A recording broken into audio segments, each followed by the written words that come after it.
staged it! You staged it! Daisy Track! You staged it!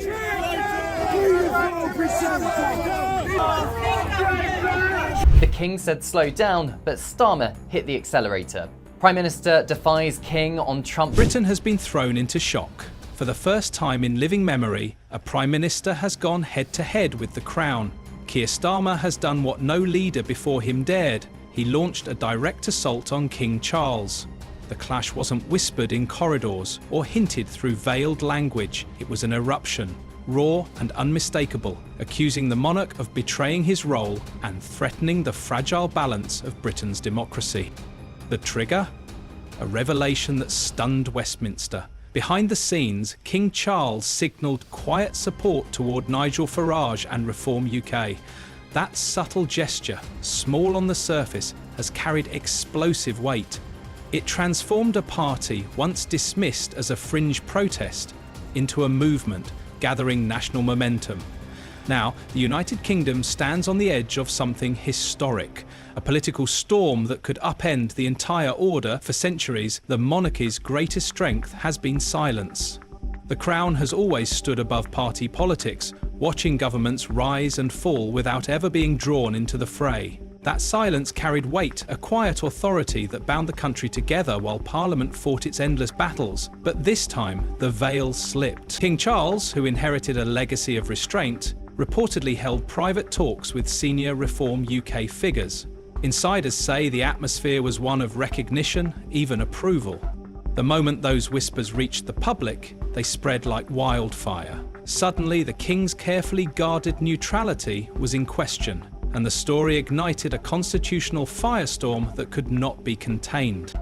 When word of the King's meeting reached Downing Street, Keir Starmer's response was volcanic. His anger wasn't restrained or measured. It was a public eruption that left even his closest allies stunned. He branded the King's actions as reckless, accusing the monarchy of undermining the people's will and dragging Britain into dangerous, uncharted waters. To Starmer, it was a defence of democracy. To many in Parliament, it was political suicide. A Prime Minister standing against the monarch crossed an invisible line, one that had remained sacred through centuries of upheaval. The result was immediate. MPs whispered of betrayal, aides described panic behind closed doors, and across the country, the image of a leader spiralling out of control began to take hold. Starmer's eruption didn't land in isolation. It struck at a time when Labour was already struggling to hold the country together. Inflation has driven families to desperation, energy bills have left households suffocating, and food prices climb higher each week. What was once Labour's promise of stability has shattered into daily scenes of anger and protest across Britain's cities. The government's credibility is crumbling, and now, with the monarchy quietly stepping into the political spotlight, Reform UK has seized its chance. Nigel Farage wasted no time. He framed the King's gesture as a historic turning point, the moment when the establishment itself admitted Labour had lost control. For ordinary Britons, weary of broken promises and rising costs, the contrast was stark. A crown seen as listening and a government consumed by fury. What might have remained a political scandal quickly escalated into something far more dangerous. By lashing out at King Charles, Starmer violated the unspoken rule of British politics. You do not attack the Crown. That single breach has reshaped the crisis into a constitutional confrontation. The consequences are already unfolding at breathtaking speed. Newspapers scream of a government at war with the monarchy. Polls show Labour's support collapsing, with Reform UK now edging ahead in key constituencies once thought untouchable. Inside Westminster, the whispers are darker still. Talk of betrayal, panic, and even the possibility of a no-confidence vote. For millions of Britons, the story has already hardened into a simple narrative. The King is seen as reflecting the voice of the people, while the Prime Minister is painted as arrogant and out of touch. Across working-class towns and rural communities, Reform UK is no longer dismissed as a fringe party. It is being hailed as the national alternative, gaining strength with every word of Starmer's assault on the monarch. Within hours, Britain's political landscape was in chaos. News outlets splashed headlines with phrases rarely seen in modern times. Prime Minister versus the King. The symbolism was devastating. In a country where the monarchy represents unity and continuity, Starmer's fury was portrayed as reckless, arrogant, and unforgivable. Even newspapers traditionally sympathetic to Labour turned sharply against him. Commentators who once defended his pragmatism now declared that he had crossed a line from which no leader could return. The shift in tone was unmistakable. A prime minister who had dominated headlines as a figure of authority was suddenly depicted as a man unravelling. The public response was even harsher. Overnight polling revealed a catastrophic drop in Labour's support, with 62% of Britons saying Starmer had gone too far. Nearly half demanded he issue a formal apology to King Charles.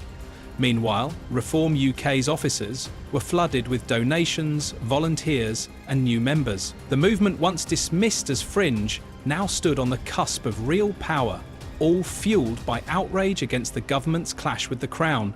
Inside Labour, despair has replaced discipline. The cabinet is splintering, with senior ministers trapped between two impossible choices: defend Starmer's attack on the Crown and risk alienating the monarchy, or distance themselves in hopes of salvaging their own futures. Neither path offers survival. Leaks from inside Number 10 paint a picture of chaos.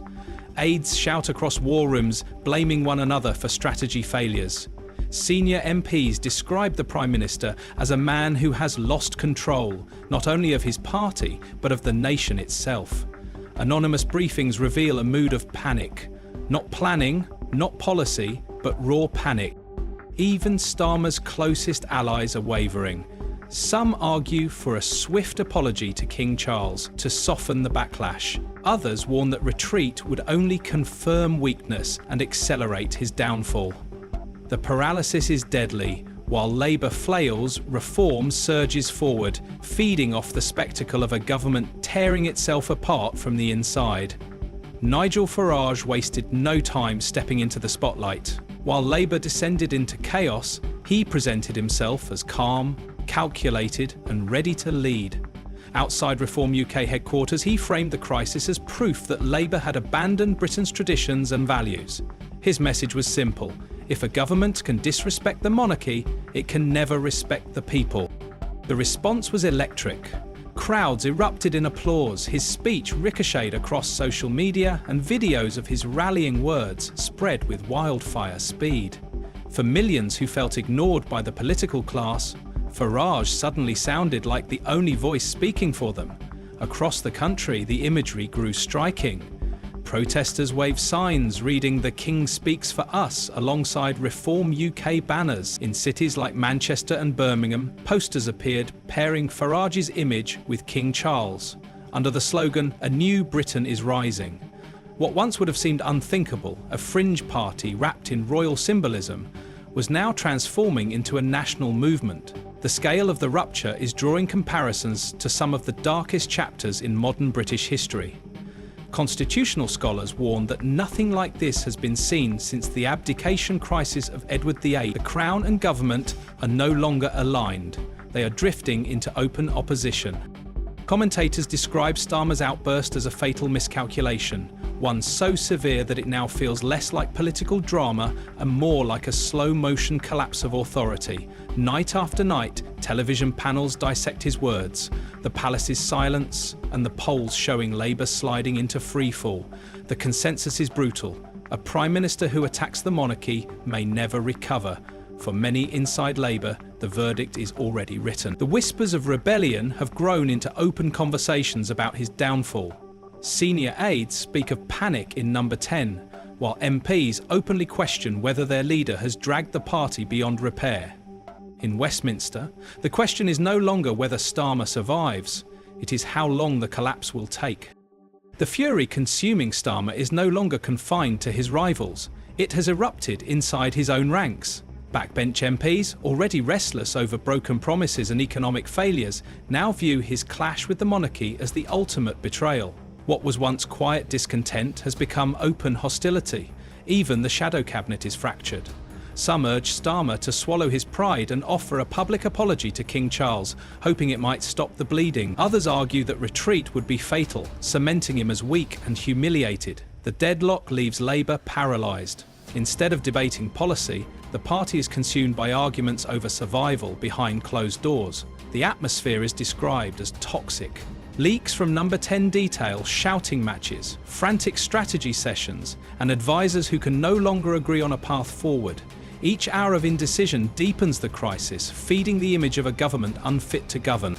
While Labour wrestles with collapse, Buckingham Palace has remained silent. No statements, no clarifications, no denial of the reports that King Charles met with Reform UK figures. That silence is deafening, and in the public's mind it speaks volumes. Each passing day without a response strengthens the belief that the monarch has shifted his moral weight away from Labour and toward reform. Whether the story is fully accurate no longer matters. Perception has become reality, and in politics, perception is power. Reform UK, once dismissed as a protest movement, has been recast as a vessel for national renewal, amplified by the idea that even the Crown is leaning in its direction. For Labour, the symbolism is devastating. Families crushed by rising bills and workers tired of broken promises now see Starmer not as a leader, but as a man lashing out at the one institution that represents stability. Reform's message of tradition and renewal has fused seamlessly with the monarchy's aura, creating an unstoppable narrative of legitimacy. Across Britain, anger is spilling into the streets. In Birmingham, Manchester and Leeds, crowds have gathered outside government buildings waving banners that read "The King speaks for us" and chanting slogans demanding Starmer's resignation. Some protesters carry Reform UK flags alongside placards showing Charles as a symbol of unity. What once felt unimaginable, the monarchy and a populist movement standing side by side, is now becoming a powerful reality. The backlash is not just political, it is cultural. Labour is being framed as the party that disrespects tradition, while Reform positions itself as the voice of ordinary people who feel abandoned. Social media amplifies the message at lightning speed, fueling a wave of videos, memes and chants that cast Starmer as an enemy of Britain's heritage. For Labour, the optics are catastrophic. For Reform, they are historic. Every rally, every viral clip, and every headline pushes the country further into uncharted territory, where the lines between tradition and rebellion have fused into a single movement. The media has only intensified the storm. Front pages across the nation scream with headlines like "Starmer's fatal outburst" and "The Crown versus Number 10." Night after night, television debates replay the moment of his fury, dissect the silence of the palace, and compare the crisis to some of Britain's darkest political ruptures. Even outlets historically aligned with Labour have turned hostile. Columnists who once defended Starmer's pragmatism now write with finality, insisting that no leader can attack the Crown and hope to survive. The narrative is brutal, and it has sunk deep into the public mind. Starmer has crossed a line from which there is no return. Polling confirms the damage. Labour's numbers are collapsing at record speed, sliding beneath Reform UK in key battleground constituencies. Surveys show a majority of Britons believe Starmer should apologise directly to King Charles, while others call for his resignation outright. Meanwhile, Reform's surge continues unabated, fueled by fresh donations, new volunteers, and a wave of legitimacy no fringe party has ever enjoyed. Nigel Farage has turned the crisis into his greatest opportunity. While Labour burns, he projects calm authority. Each press conference is crafted to contrast sharply with Starmer's rage. Farage emphasises respect for the monarchy, loyalty to tradition, and solidarity with ordinary families struggling under Labour's failures. The effect is powerful. He appears measured, statesmanlike, and unshaken. For the first time, Reform UK is no longer seen as a protest on the margins. It is being spoken of as the government waiting. Donations are pouring in, membership has exploded, and volunteers are flooding local offices. Even lifelong Labour voters admit they are considering switching allegiance, convinced that Reform represents stability, while Labour sinks deeper into chaos. The symbolism has become impossible to ignore. With every image of King Charles paired alongside Reform's message of renewal, the movement gathers force. What once seemed like a party tilting at the establishment has transformed into a genuine alternative power, reshaping the political map of Britain in real time. Inside Number 10, the mood is one of despair. Emergency meetings drag on into the early hours, but they produce no clear answers. Advisors clash over strategy, their arguments shifting by the hour. Should Starmer attack reform more aggressively? Should he double down on his criticism of the monarchy? Or should he attempt a humiliating backtrack with a carefully worded statement of respect? Every option carries disaster. To escalate means deepening the war with the crown. To retreat means confirming weakness. And to stand still only accelerates the collapse. Allies describe a prime minister who swings between fury and silence, unable to steady himself while his government falls apart around him. The sense of paralysis is unmistakable. Labour is no longer governing, it is merely surviving. While reform surges forward, Starmer's team cannot even agree on how to fight back. Each hour of indecision feeds the perception of chaos, leaving the Prime Minister more isolated than ever. Reform's rise is no longer a projection, it is reality. Polls show the party overtaking Labour in constituency after constituency, shattering assumptions about the limits of populist politics in Britain. Some surveys even suggest that if a snap election were called today, Reform could capture enough seats to either force Labour into opposition or replace it outright as the dominant force in Parliament. But the crisis is no longer just about numbers. It has torn open a cultural divide that runs far deeper. On one side, Labour is branded as arrogant and disconnected, a government at war with tradition and with its own people. On the other, Reform has bound itself to national identity, presenting itself as the voice of ordinary Britons and drawing strength from the monarchy's silence. The effect is seismic. Families, farmers and workers who once saw Reform as an angry protest party now view it as the custodian of values they believe Labour betrayed. What began as a political scandal has evolved into a national reckoning, with Britain split not only by party lines but by competing visions of identity and power. Across Britain, the crisis has spilled from Westminster into the streets. Protests swell in city squares with chants of "The King speaks for us" and Reform banners waving beside portraits of Charles. The media calls it the greatest rupture since the abdication crisis, historians warning that Britain is entering uncharted territory.